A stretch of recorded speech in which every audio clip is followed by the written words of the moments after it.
Di zaman teknologi ini, penggunaan gawai tidak bisa dihindari termasuk pada anak-anak. Namun penggunaan gawai untuk mengakses internet bukannya tanpa resiko. Banyak konten yang tidak sesuai usia anak-anak dan perlu diwaspadai oleh orang tua. Menjelang Hari Anak Nasional yang jatuh pada Minggu 23 Juli mendatang, berikut tips yang dapat Anda praktikkan untuk melindungi anak dari konten-konten berbahaya tersebut.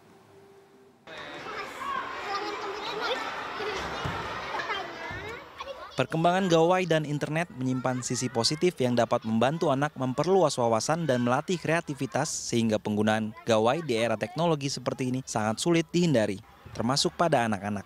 Faktanya, survei terbaru di tahun 2016 dari Asosiasi Penyelenggara Jasa Internet Indonesia atau APJI memperlihatkan bahwa pengguna internet anak-anak dan remaja menempati posisi 3 terbanyak di Indonesia. Dari 132,7 juta pengguna internet di Indonesia, 24,4 juta diantaranya atau 18,4% adalah usia 10-24 tahun. Telepon genggam menjadi perangkat yang paling sering digunakan untuk mengakses internet. Berbagai cara pun dilakukan agar anak bisa mengurangi ketergantungan terhadap gawai. Seperti Nana Amriana, ibu 2 anak ini mengaku menerapkan peraturan khusus agar anaknya tidak terlalu sering menggunakan gawai. Nana sengaja tidak memberikan gawai pribadi pada anaknya, meskipun anak-anak seumuran lainnya sudah memiliki gawai sendiri. Nana tetap mengizinkan anaknya untuk meminjam gawai miliknya, namun hanya diperbolehkan pada hari Sabtu dan Minggu.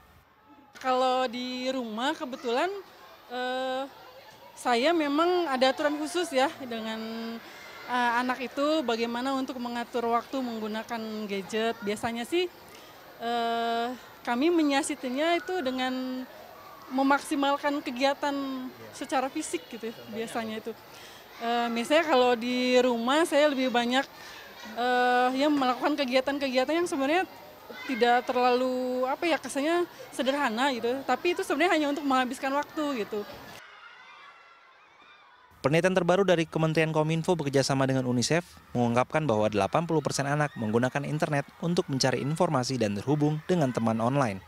Penelitian ini juga mengungkap 49% anak mengaku mau berhubungan dengan orang yang tidak dikenal. Dari penelitian tersebut, peran orang tua dalam mengintervensi pengaruh gawai pada anak dan remaja menjadi sangat penting. Anak-anak SD, SMP, SMA ini kan rata-rata mereka belum punya uang sendiri ya.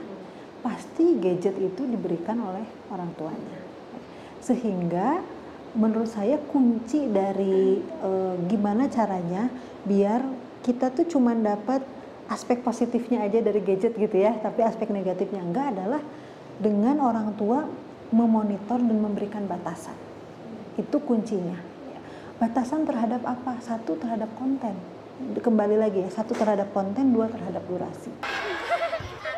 Beberapa tips ini dapat menjadi cara para orang tua untuk melindungi anak dari konten negatif yang tersebar bebas di internet atau dari penggunaan gawai yang berlebihan. Pertama, perhatikan konten yang diakses anak ketika bermain gawai.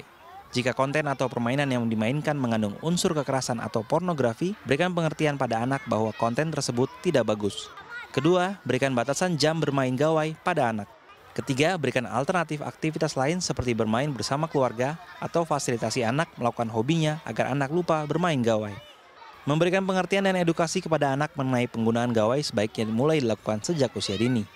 Menurut psikolog anak Universitas Padjadjaran Fitri Arianti, anak usia 4 tahun hingga 12 tahun menjadi usia yang rentan terhadap efek gawai. Dengan memberikan edukasi sejak dini, diharapkan anak secara mandiri dapat memfilter konten gawai hingga remaja.